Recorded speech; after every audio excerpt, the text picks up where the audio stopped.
Okay, it being 5:30 p.m. on November 12th, 2025, we'll open the Town of Bourne Health Board of Health meeting, and this meeting will also be televised via Zoom. The chat will not be monitored. Participants who wish to speak must raise the hand icon until the chair asks them to unmute.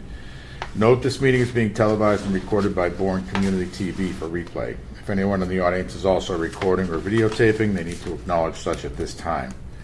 All items within the meeting agenda are subject to deliberation and votes by the Board of Health. Is anybody joining us via Zoom and recording? No. Yes, I am. Thank you. Okay. And all right. So if anyone wishes to access the meeting remotely, they can do so by clicking the Zoom link or by calling the following conference line on their phone and using the Zoom meeting ID and password below. The dial-in is 309-205-3325. Zoom meeting ID is 848-0862-6866, and the password is 897-944. So first item is to take attendance. DJ Ellis? Yep. Dusty Meyer? Here. Margaret Rialli? Here. Miguel Prieto is absent this evening, and Bob Collette here. So number 2 is a public hearing to propose new Bourne Board of Health regulations requiring upgrades to best available nitrogen reducing technology in natural resource area nitrogen sensitive areas pursuant to Mass General Law, Chapter 111, Section 31. Regulation to include requiring upgrades to best available nitrogen reducing technologies for all new construction and increases in flow. And this is a continued meeting from September 10th, 2025.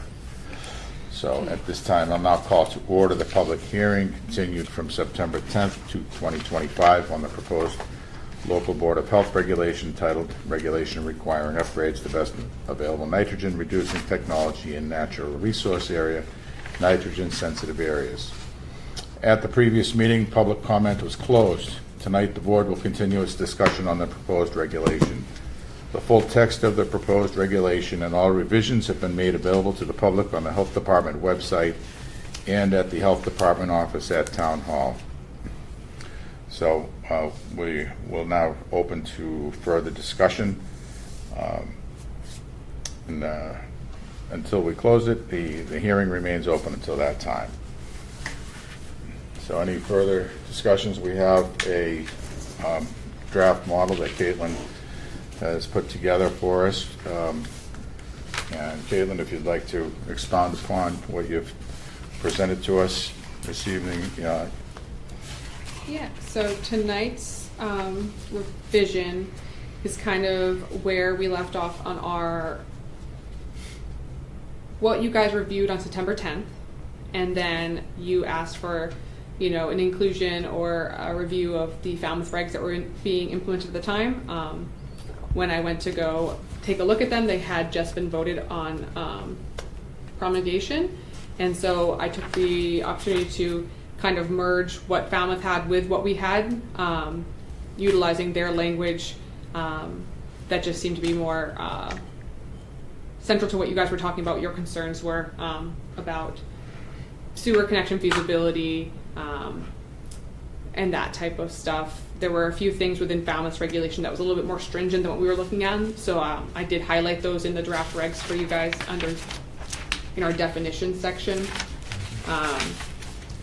Falmouth specifically called out natural resource areas in theirs, or nitrogen sensitive areas rather, which is defined by Title V as your Zone 2s, your IWPAs, and also the impaired watersheds. So those IWPAs and Zone 2s are our drinking water well areas. Those are our buffer zones. Title V already has some stipulations about restrictions for design flow in those areas, so you can only have 440 gallons per day per acre in those areas. If you go above that, then you have to include enhanced nitrogen removal.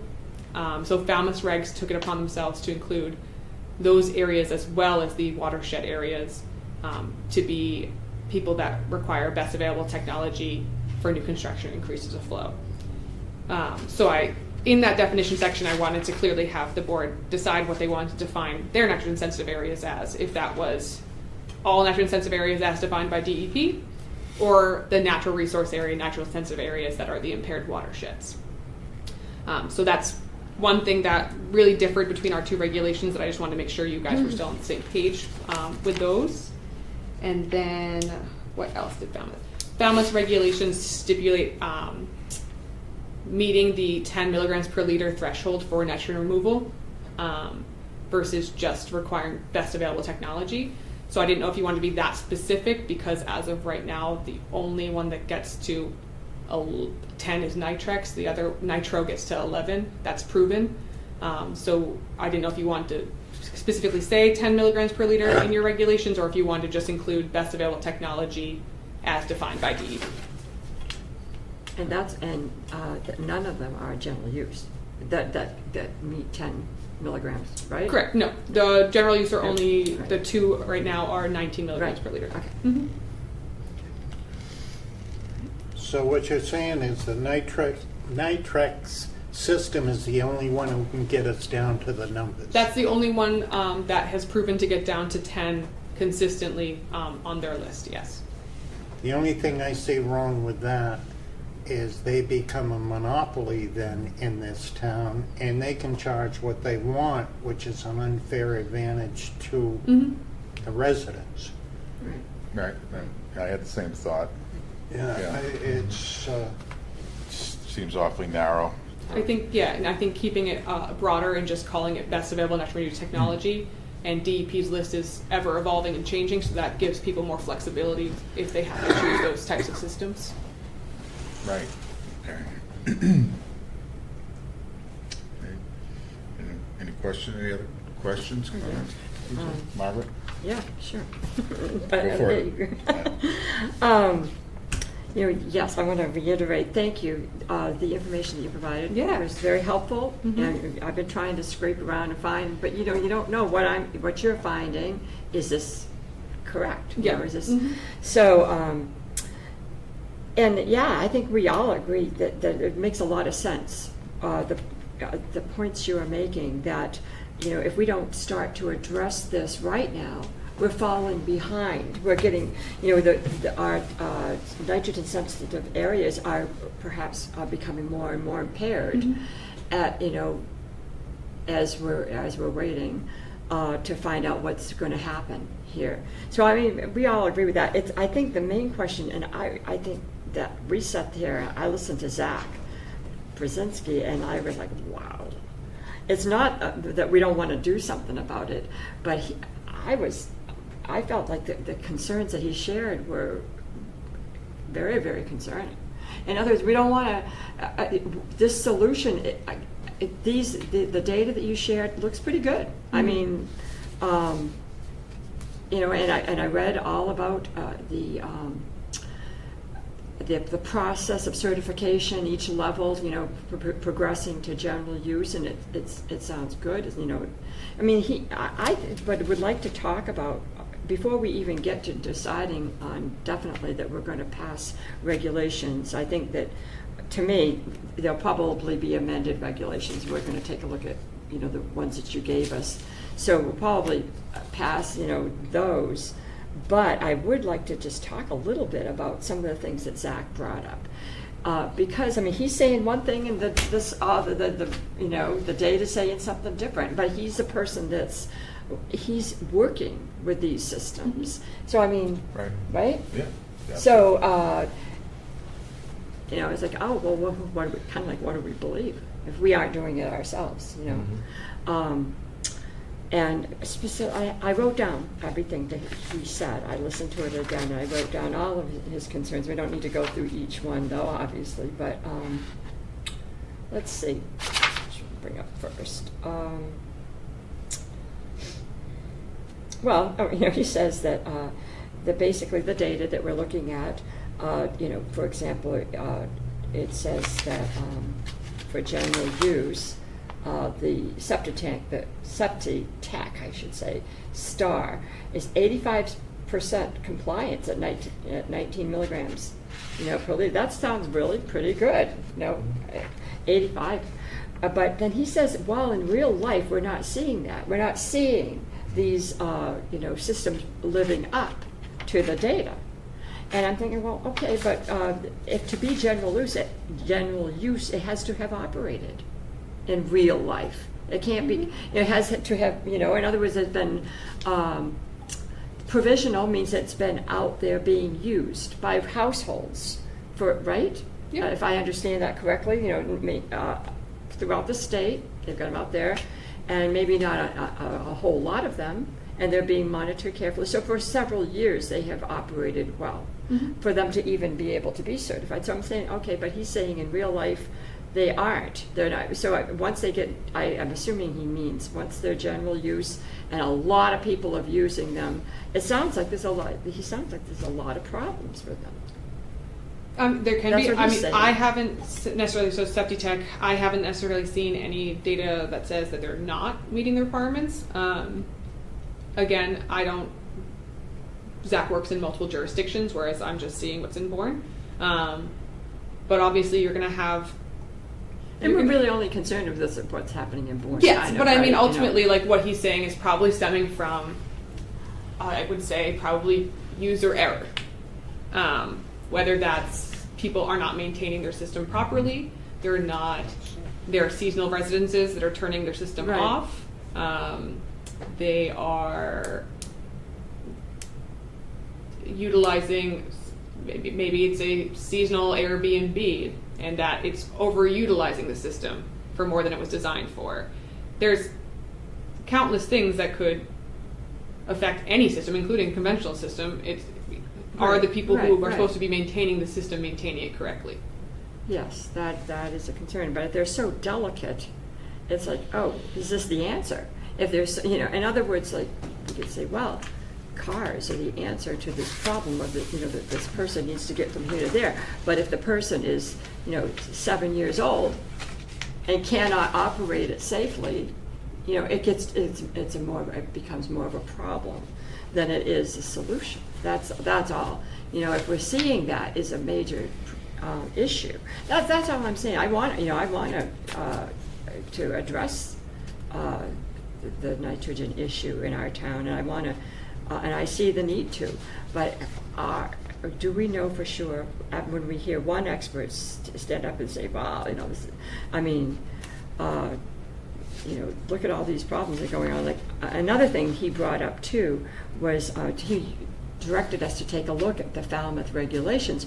Well, what I saw in the Falmouth I didn't see anything really in the Falmouth regulations that addressed the problem that he was talking about. He said that there were some kind of protections for people in the So yes, he stipulated something along the lines of that Falmouth regs included a section that essentially meant that if you weren't meeting the required, so if they weren't meeting 10, so say it gets installed and they're not meeting that threshold, they're exceeding that 10 milligrams per liter every time, that it wasn't necessarily deemed failed, that you would work with the Board of Health to come up with a solution.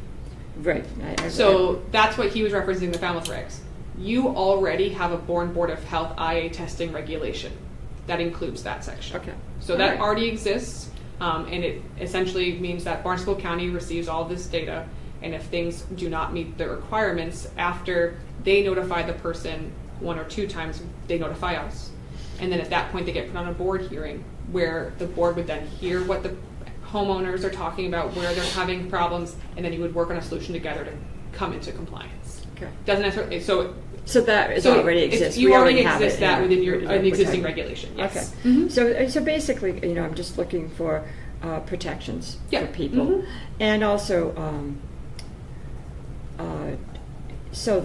and to make sure that another concern he mentioned was if there was a disaster, like a fire or something that happened to a home that would cause them to have a new septic system. It looks like what I can see in our regulations that it says voluntary. If you're voluntarily adding on, or voluntarily building a new building, or voluntarily raising and building, is there protection there for someone who isn't not a voluntary situation? So anyone can come in and ask for a variance from this regulation, and they could provide hardship to you, and you Hardship, guys okay. could grant that variance, yes. That, like I said, that's what I'm. And in most cases in disaster like that, we're pretty lenient with getting the septic back up and running. As long as there's not an immediate public health threat, we're happy to let them use the existing system. If it is not completely in failure, we're happy to give them extended timeframes to complete things. We understand that that is a hardship, and that's not something that we would ever throw more hardship at them. Okay, all right. Let's see what else was it. But one thing I run into the past 2 years, you mentioned a little bit about it. People have summer homes, Yep. IA system in there, they drain their house down, shut the electricity off, and with an IA system, it's supposed to run continuous. Yes. And there's no way their Board of Health, Falmouth Board of Health, know it's shut off. And what it causes, as you say, more problems than it, instead of the few dollars you're saving on electricity, it costs you more in the long run. Because repairs have to be done, the system has to be brought back up to 100% operating. Mm-hmm. And we can have that same problem here. And I know one person who does this in this town, who drains their cottage down. I wouldn't say it's a cottage. But anyways, drain it down, shut the electricity, kill the water, the whole 9 yards.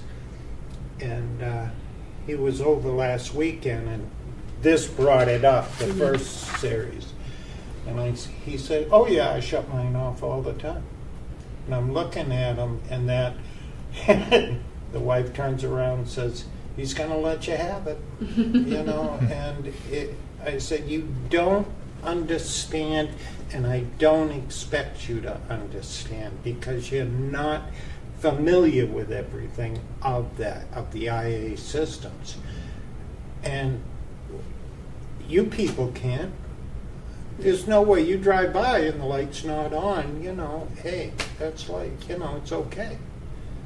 But I don't know how we, as a board, can enforce something that doesn't operate all by itself. In other words, no human involvement. Because once we get involved, then it's messed up. And, so there's a lot of things to consider, right? Right. Well, I just, want to make sure that I'm for it. There's some people that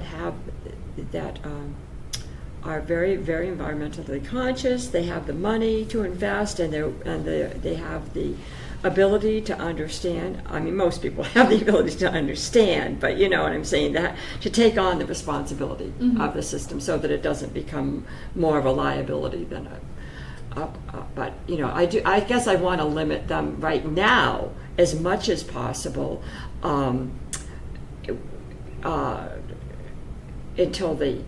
we're seeing more advancement in how they operate, until they've improved and how they operate. And when I say limit them, so like let's say we go with it, but I would say, for example, that we don't extend them to, there's the two choices of the two areas. The one would be just basically the TMDL Correct. areas, and the other would include the other resource areas, the drinking water areas, which I'm not sure.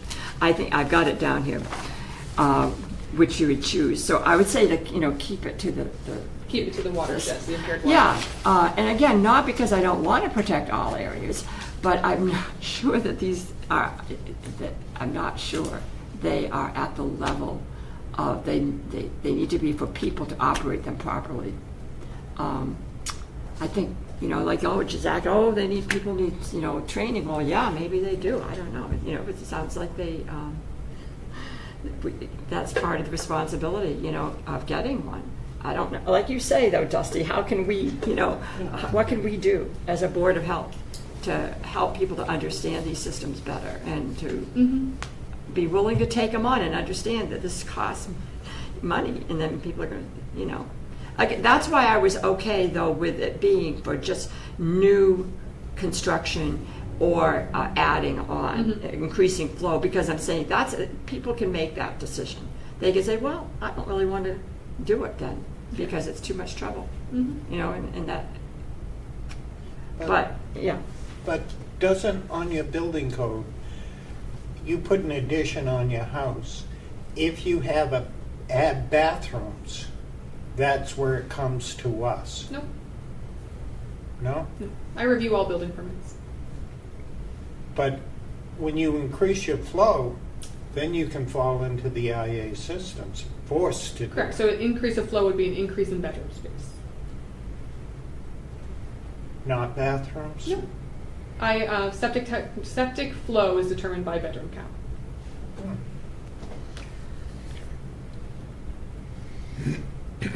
I always thought we went by gallonage, and the more bathrooms you add, the more, So yeah, it goes by gallonage. So essentially, it's or do these? but it's by how many people. So they're assuming that up to 2 people per bedroom, 55 gallons per day per person. So each bedroom would be 110 gallons per day. That's the math that Title V utilizes. So it is by gallonage, but they're associating a gallonage with people, and they associate that with bedrooms. And the other thing, soil conditions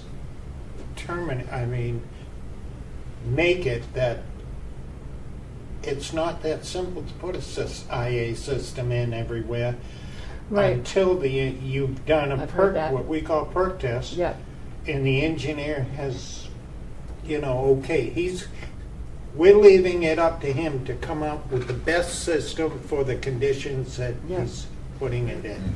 And then there's also in some areas as well, and we're looking to sewer to be our panacea, but something you pointed out, Caitlin, is that a lot of certain areas just won't be able to afford sewer.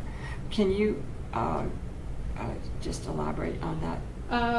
So if we're speaking specifically about the McGann-Squatigue watershed, for instance, the amount of homes that would be put on sewer in that area to meet the requirements of Title V for a watershed permit That could be hooked up to that. would be so little that the cost for each person on that to operate would be exponential. Yep. So we're hoping. I mean, that's the TMDL. Yeah. Right. Mhm. That's one of the two, and yet they may not be able to be. To have sewer.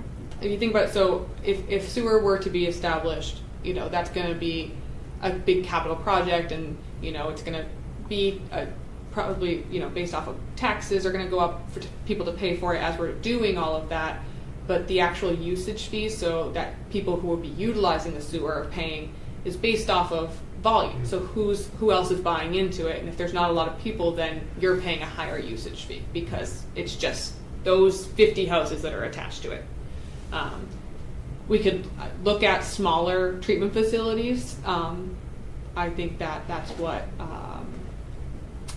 Mashpee has some smaller plants that are being built for smaller areas, community like areas. little So we could look at clusters. that. Little cluster systems. But sewer itself would be very different. Yeah. Okay. They had a long-range plan with dollars and cents, the difference between IA and a septic system town-wise. The sewer, yeah. And I believe the figures were cheaper for the system over the long run than IA, because simple IA is $40,000. And the maintenance every year, twice a year, you gotta have them checked. For the first few years. Correct. Mm-hmm. So you start adding the figures up, or a homeowner adds the figures up, oh my God, And how long does an IA system last? See, that's the other thing. Is the homeowner in 10 years looking, or 15 years looking, he's got to replace that system. And I think we have to compare that with conventional too. Like, what's the average cost for a conventional system right here? I think it's more expensive around here than it is other places. I did look it up, but I can't, Miguel wants us to use AI. So, I looked it up, but I'm not going to, it looked, to tell you the truth, it said the average cost on Cape Cod is $25,000 to $50,000, and for a conventional system. Does that sound? Yeah. That's kind of high. Yeah. It didn't used to be that much, but for 2025. So that would include your engineering costs, that would include your installation costs, that includes the components itself. But when you say that the average cost of an IA system, it says $30,000 to $46,000. Does that include all that stuff? I would disagree with that. That's the estimated cost. More. Yes. Yeah. Mm-hmm. Again, it depends on the site as well. So, if you have the component itself, so for these specific systems, there are there's tanks, multiple tanks, one tank, a filter that goes into the tank, all these different things. So they're all tank specific. Those components are all the same price, no matter the size of the lot, no matter for residential anyways. You can get bigger tank sizes as well for higher flow. But no matter your soil suitability, that's going to remain the same. What changes is your leach field. And that's where people come into increased costs when they have more restrictive soils, because they have to do more expansive over-dig strip outs and then bring in fill. And they also potentially could need a bigger system to accommodate for restrictive soils as well. So, those are all things that come into play with the cost of a system, and that's why it ranges so greatly, is because it all really just depends on site suitability. And one other thing I was thinking about too is that a lot of every homeowner that comes asking for variances, we're probably going to be saying yes, you can have these variances if you have an IA system, right? That's typically your approach now for your 150-foot setback regulation or setbacks from Title V. And a lot of places that want to, I don't know about the size of what we've got left for land, but I would think that a lot of people coming to do new construction, they might be in the same boat.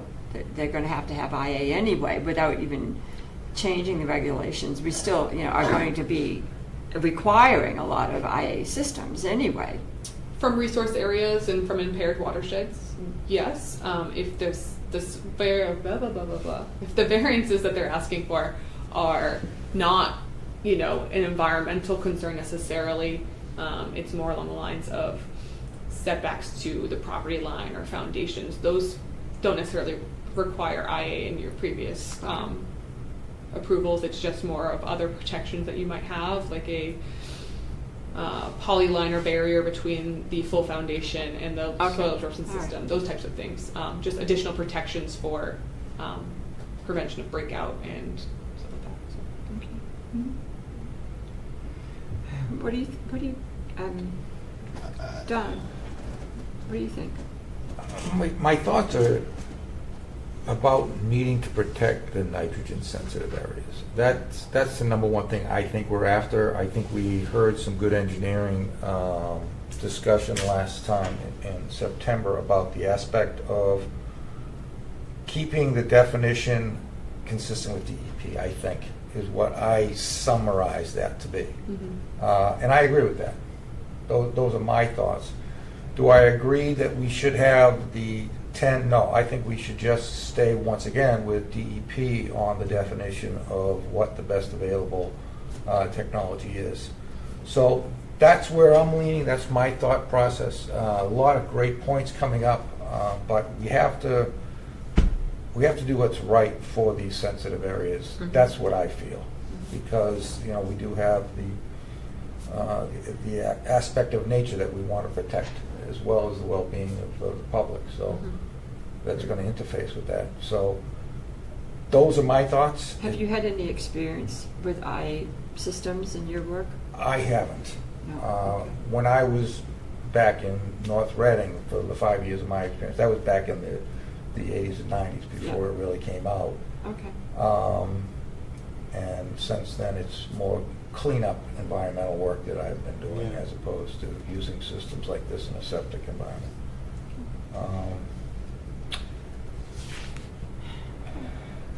Those are my thoughts. Bob? Yeah, no, I agree. I think that's our task at hand is to, take into consideration the environmental impacts and protect the environment as much as we can through these regulations. And it's important to note that the regulation that we have before us was, we drew some from Falmouth, of course, with the knowledge that the Falmouth regulation was drafted in large part by the foremost authority on the topic in the United States, George Hoyfelder. Yeah. So it's very reliable and evidence-based information that we're using, that we're considering here tonight. So, and Caitlin's done a great job of compiling and merging that information with that which is specific to our community, our community's needs. So, I kind of commend her for that, and encourage the board to consider those factors when we go ahead and vote on this. So, Caitlin, the Presby systems and the other ones that are out, how far off are they from that 10 figure, 10 number? So the Presby and the Perkrite are alternative soil absorption systems, and they don't necessarily remove nitrogen. They act as an alternative soil absorption system that disperses the effluent differently than a conventional soil absorption system, and that is what is providing the treatment and pressure distribution, those types of things. Those systems are not approved for nitrogen reduction. They are just utilized to go along with some nitrogen reduction technologies to further. It's more like virus attenuation is what their treatment is. That's what they're utilized for. But what I'm after is, are they 19 compared to 10? They aren't measured to reduce nitrogen.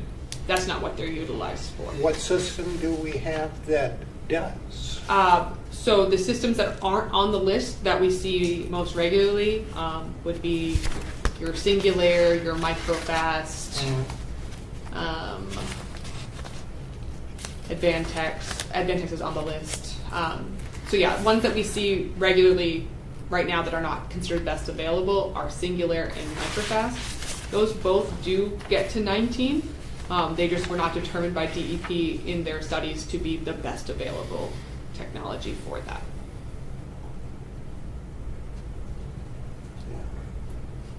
It's just, putting this load on anyone who has a house on the water, near the water, in the watershed areas, and have lived there, it's from generation and all that. All of a sudden, we walk in, their system fails, they hire an engineer, and all of a sudden they say, we have to sell the house. But isn't this, we can't take into effect how it affects the people. We can't, as far as financial wise. We have to think of, are they polluting all around? What's going on? We got to save the environment. I notice our shellfish in that increased over here in Buzzards Bay. They came back because we got this plant up here that takes care of us.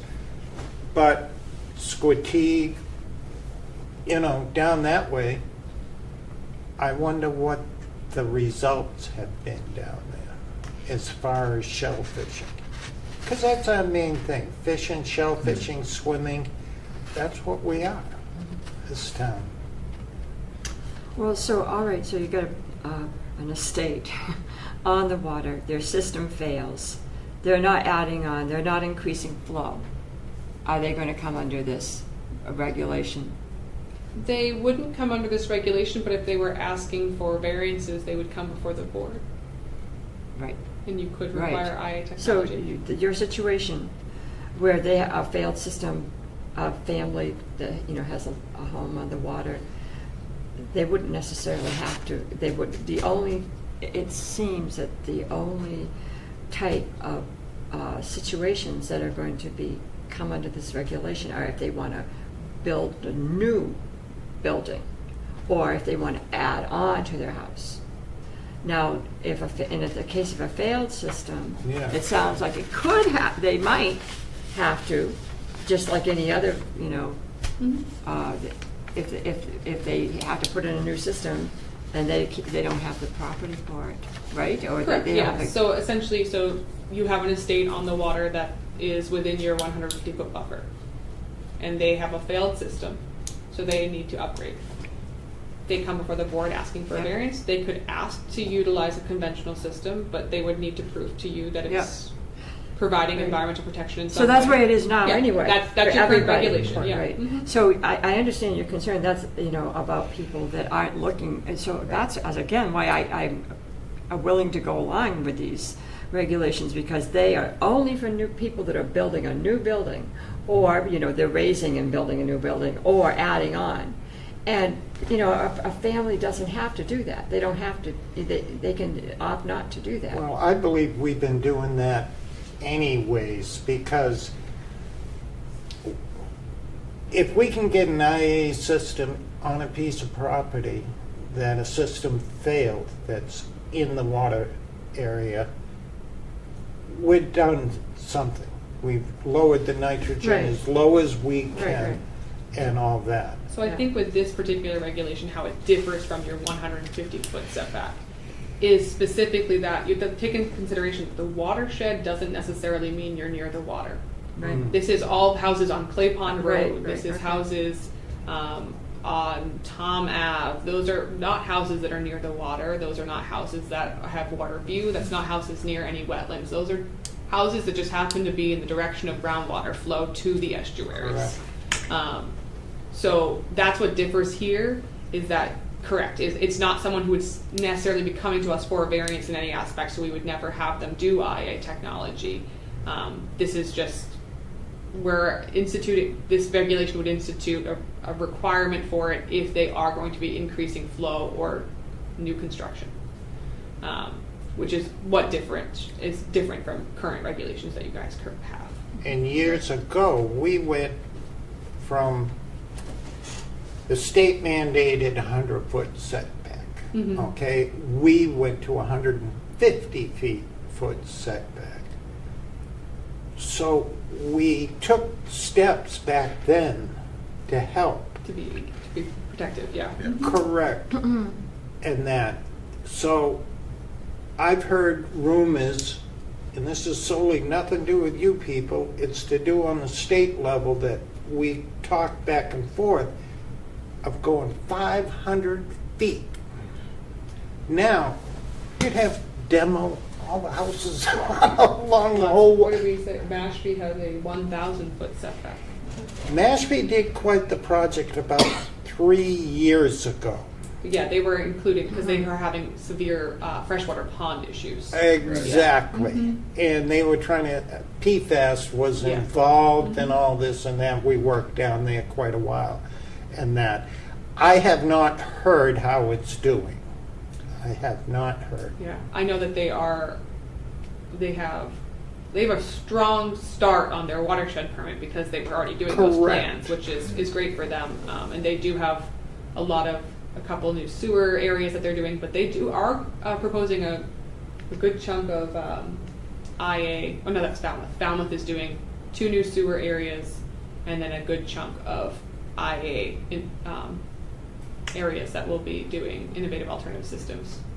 But yeah, Mashpee is definitely have a leg up on the sewering. Yeah, they got a head start, Mm-hmm.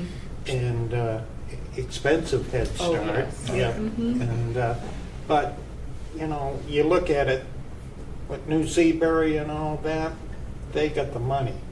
But there's still a lot of old timers around down there who live there who can't afford that type A of. lot of big changes. Yeah, and it was heartbreaking for the normal guy who goes in there, goes do a job and all that, and like this, they tell you, we had to take a loan out on my house, and I'm, 70 years old, you know? And Yeah. you feel sorry, but you have to look at the other thing. If you don't do this, put this system in, what's it gonna be in 15, 20 years? Right. We, in this town, failed because down Cape, they started a lot earlier than we have on this subject. And I think that's what kind of prompted the idea of these regulations, was to start getting some protections in these impaired areas, so that way, if and when the town started their watershed permit process, we would limit how many people had to do these upgrades who aren't proposing any work on their homes, you know? Is creating a baseline and starting to prevent increase of nitrogen loading into our estuary. So when we start this process and we do the testing to see how much we actually have to remove, we can limit how many households are affected by that.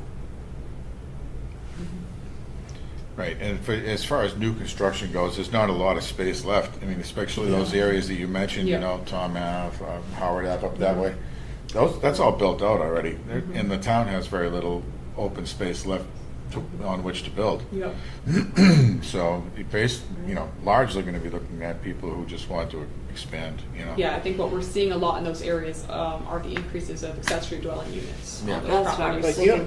That one thing I have to think about too, and is that maybe some family needs to put on a mother-in-law apartment or Yeah. needs to do something because they have to bring someone in to And- live with them. Yeah, and I think in those instances is, the need versus the want to do that, but also taking into consideration that if someone is doing this work, they're most likely taking out a construction loan. They can build their septic system into that process. So it's not like they have to find additional funding. Yep. They don't have, it's And I part was of that whole thing. thinking too, in certain cases, people perhaps can work, that they maybe can create less of an increase of flow. Maybe they can utilize some space that's already in their house Yeah. and, We're do seeing some that a lot. remodeling that might help.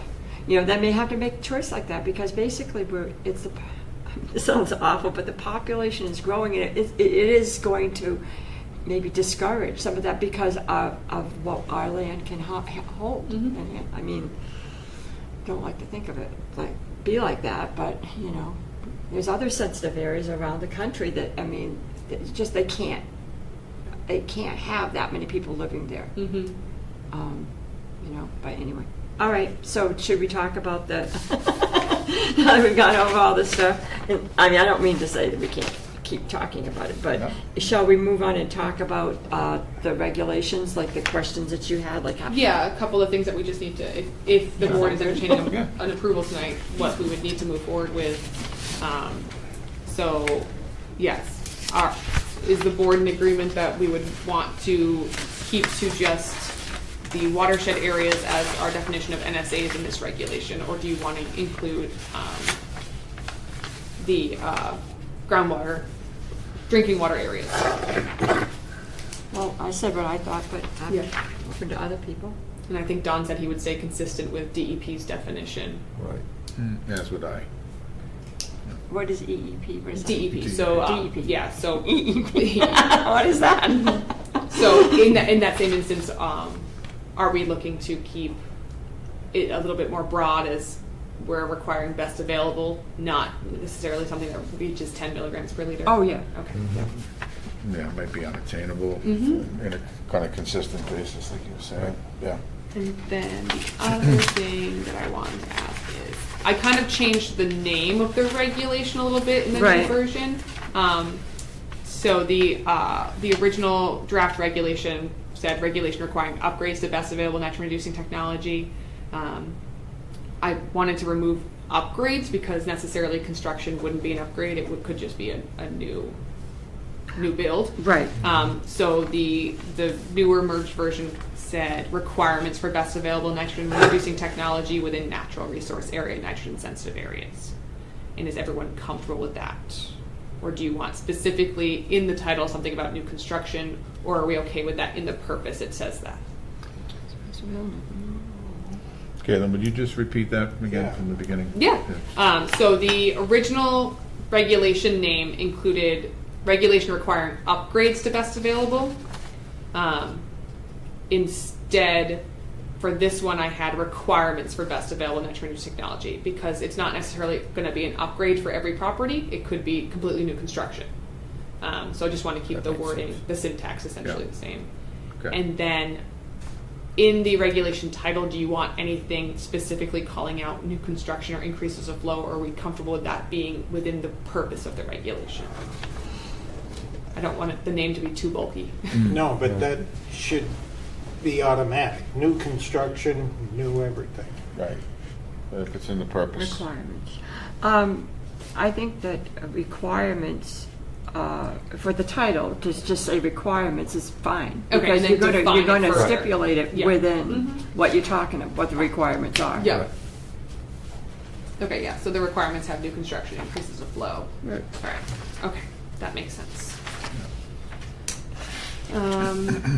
And then, The date, yes, a date. you said today. Yeah, I mean, it might just be easier to handle that way. And then it could be, built into the motion that, to emphasize that any septic permit application that's reviewed after this meeting will have to follow the requirements of the regulation. And any building permits that have already received department set sign off. So if I've already signed off on a building permit, it might not be issued yet, but I've already done my review portion, then it's grandfathered in. Okay. Anything reviewed after tonight will be held to this regulation Yes. standards. Does that seem fair to you? What's good for you, right? Yeah. Right. Yeah. You know, what works for And you. it's fair. It's fair to the applicants too. Do you anticipate any upset? Anyone that I've spoken to in the last 6 months when we started talking about this, I let them know kind of what was on the docket for potential review and what the board could. Start instituting. Yeah. So letting them know and plan it accordingly. And then in the last couple weeks, I kind of said, this is our third meeting discussing it. The board could vote to approve it tonight, or we could scrap it and start from scratch. It could be continued. I don't know, but this is their third conversation about it. So just so you are aware. Okay. Anyone that I've spoken to as the homeowner, anyone that I've spoken to as the engineer, and they brought it back to the homeowner to let them know. So I think we'll be okay. The only reason I like the idea of giving a time, not instituting regulations the night of Right. type of thing. I like giving people a buffer. Correct. That's what I was just thinking, a grace would. period. I just would hate for things to get rushed and then submitted to us in this big haste, and it not be correct. Right, Right. right. And then, if they come back with revisions and the revisions happen after the effective date, do I now have to hold them to that regulation? So I just want to limit frustration on people's ends. Yes. And the influx of potentially rushed projects. Correct. The other thing is, it'll take you a while to change the website because you're changing the definition on a new system, requirements, and that, so you gotta give a time frame of, I'd say 30 to 60 days, I mean, I can get that on the website tomorrow. You can, but how many engineers update them every day unless you send a notice out that, Most of them don't even read my regulations from 2020. Is it fair to say that making it start effective the 2026, January We 1st? could do it that way, I mean, and then is that- allow people to come in and finish projects that they're doing now. And it gives the public a fair grace period and that's what my original thought was, and then when it was brought up, I mean, you got to give some leeway for them to Yeah. digest and understand, get the word out, right? It's going to spread Yeah. fairly quickly, It certainly will, yes. but it gives them a grace period to Yeah. get ready for it. Like, yeah, And I think that's fair. That's typically how I feel about our regulations. That I love giving the public in general, and then the people who do work with us every day, Right. that buffer period to kind of get Right. acquainted with whatever is new. Right. And get prepared, right? Mhm. Okay. Yeah, I agree with that. I don't know what the other board members think. Yeah, I think that's fair.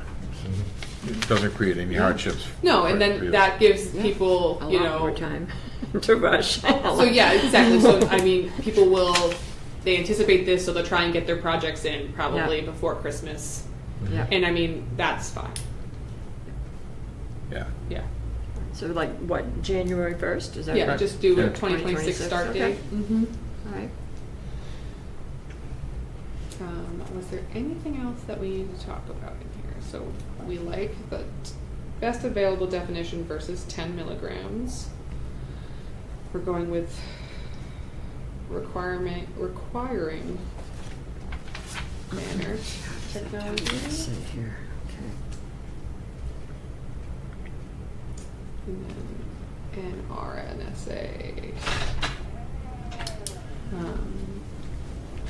Did we answer your question about purposes? You said there was something in the definition that, Yeah, so right when we go into the regulation under requirements, it tells you okay, we did, okay. who is required to do these things, yeah. Good, good, Mhm. good. So I don't think we need to bulk up the definition title anymore. Good. Any other questions that you guys have? So are we going to go with basically this revised, the merged If this is what you're comfortable regulations? with, Except we're going to change, the, Yeah, we'll have a specific definition to be natural resource area. NSAs will be defined as natural resource area, nitrogen sensitive areas. yeah. Yeah. And also we're not going to go with the 10 milligram per liter. We're going to just say the, Correct. Which I don't think I ever put Which in is- here. I just gave you guys a little note on the back that that's what Falmouth had. oh, okay. Yeah. All right, I thought I had that here. That's fine. And I did write myself a note real quick about Miguel. Yes. Did he have anything he wanted to add? Because I know that he had. He did have a lot. I think during the first meeting, the first two meetings, his big thing was about requiring sewer in those areas. So if sewer became available and then they had to connect, Okay. do they have like a window that they have time to take there? And so with the Falmouth regs, they had, I think theirs was worded a little bit better than Yeah, how I had I worded like the way mine. you did that.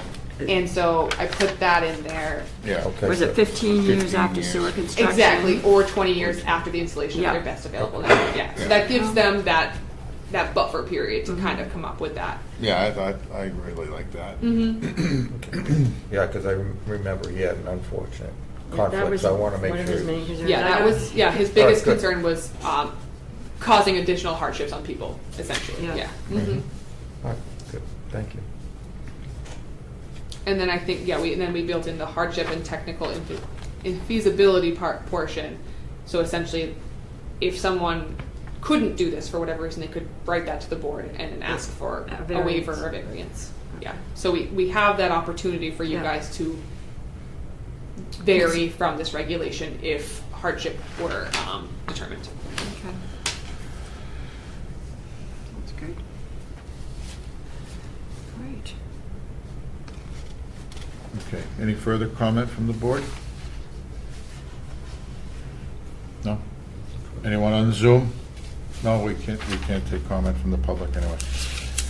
Okay, so hearing no further comment from the board, I'll close the public hearing, and we'll entertain a motion to adopt the proposed BNRT regulation with an effective date to include the changes that we discussed.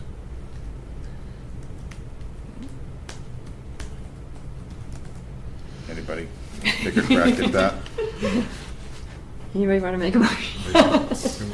I don't want to take, I got it written down, except as the parts that we've amended, do I just say as amended, or should I stipulate each one? You can say you can call them out, or you can say as amended tonight. All right, well, I'll try. Yeah. I move that the Bourne Board of Health adopt the proposed regulations and now this says requiring upgrades to, this is the correct, right? Is this the regulations So- requiring? It would. I have to say the correct Yeah, new the top of title, this correct? Here.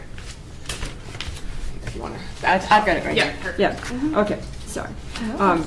Proposed regulations requiring requirements for best available nitrogen reducing technology within natural resource area, nitrogen sensitive areas. That's the title. Pursuant to MGL Chapter 111, Section 31, including the amendments that we discussed tonight, and that would be the actual title of the upgrade, the regulation upgrades. And also that we are, I'm not quite sure how to say this, we're not going to require 10 milligrams per liter. So you could say under definitions, best available nitrogen reducing technology will be defined as defined by Title V. By Title V, Mhm. okay. And also, this will be effective as of January 1st, 2026. I move that. I move all that. Okay. Any discussion on the motion? No? We need a second. Second. Right? Okay. And so, We have to take a roll call. we have to take a roll call vote. So just state your name. DJ Ellis? D.J. Ellis, yes. Okay. William Trustee Meyer, William yes. Margaret Reale? Yes. Yes. Bob Collette, yes. All right.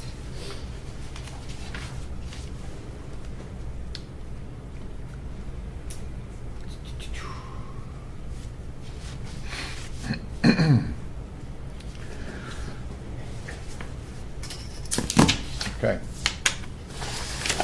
Thank you very much. Great discussion. And we will move on to the next agenda item. Do we have any comments from the board regarding future agenda items? Anybody? Take on it. I'm done for the night. Okay. Margaret's toast. As we say. Just to reiterate, just because I don't know if Don was here when Cece mentioned it, is we do have a board meeting scheduled for Friday at 1 o'clock if you want to attend a tour of the Massachusetts testing site. Right. So And I that, said yes. yes, okay, so they are expecting people at 1 o'clock, and the meeting is posted in case there is a quorum, so. Okay. Just so you all are aware, that is scheduled and ready. Where do we meet? I will send you a follow-up email. At the testing center. Oh, I know that. It's been too many days there. Friday, yeah. Oh, thank you for arranging that. Yeah, Yes, thank you. Stacy did all the legwork. Stacy, yes. Thank you, Stacy. Stacy. Okay, number 4, approval of some minutes. We have several of those to look at. First one, Under the panel here. 13th. August 13th. Make a motion to approve the minutes of August 13th, 2025. Okay, I second it. okay. DJ? Yes. Aye. Bob, yes. And that's the other say yes, right? Yeah. Okay. And next are the minutes, August 27th. I make a motion to accept the August 27th minutes, 2025. Second. Like the second? Don? Aye. DJ? Yep, Bob, aye. Yes. And then the meeting minutes of September 10th, 2025. I'll make a motion for the acceptance of the September 10th, 2025 minutes. Second. That's the same. Margaret? Yes. Yes. Bob? Yes. Aye. Okay. All right, and finally, a motion to adjourn from anybody? Motion to adjourn the meeting. All right, second? Second. Okay. Did you say second? Aye. I tell you Aye. people, I don't want to go home. All right. This meeting is hereby adjourned. Thank you very much. Thank you.